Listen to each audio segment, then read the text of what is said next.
but let's talk about renewing. Renewals start September 1st. I'm talking to a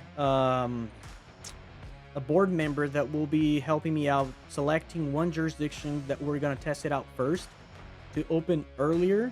And if there's any problem, we can fix the problem before it hit everybody else. My concern is the way we were doing before, the system didn't have a trigger for certain things. So for example, when an advisor starts the first year, let's say 2025, he registered in June. When he makes the first payment and renewal comes, he doesn't have to pay the renewal, but he needs to turn his paperwork in because the rule says you need to renew every year between September 1st and August 30th, right? November 30th. It sometimes it didn't track that, so the person, instead of not paying anything, they just paid the $20, and that's unfair for the person just starting. They never knew about that rule and just went by and then pay the fee anyways because it's $20. But that first fee, they're not supposed to, if it's one time only. So if it's the first time registering and then they pay for the year, they don't have to pay for the first renewal. The second renewal is the same. If he has a lack in service, a break in service, he will have to pay the renewal no matter what. The other thing is we used to do a manual work of and I want you guys to listen to this. I'm going to send emails and let you know, because this may be an impact on how you operate, okay? Background checks. Our youth protection policy, section 7 says that every 5 years, every advisor should be rechecked, all right? We did that background check on a manual basis, and we haven't done that for a while.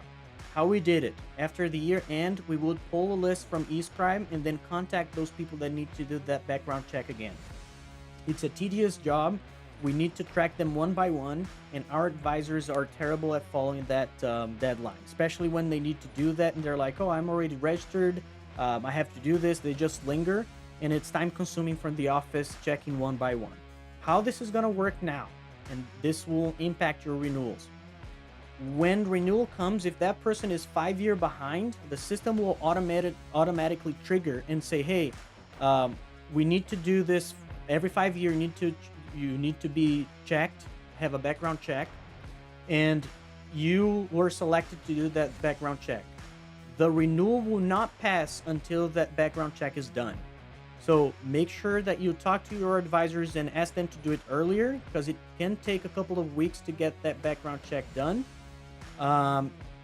What I'm trying to do with this trial basis on this jurisdiction is I'm going to pull all the numbers, all the names in there, and I'll have everybody that needs to have that background check, and I'm going to let the EO know, hey, here are the folks that you need to be watching because they will be rechecked.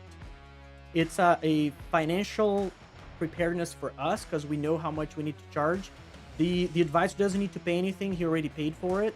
But DI will have to pay for it, and we defer that when that initial payment happens. But just know that it's time consuming, and if they wait until the very last day to do it, you guys may end up with one that will be lingering, and then we'll put some policies in there that says if you haven't done that at this date, then you need to reapply. Okay, so this is important. Take note. Please share with your jurisdictions. We talked about it today, and hopefully next week we'll be working with a jurisdiction to start that pilot program.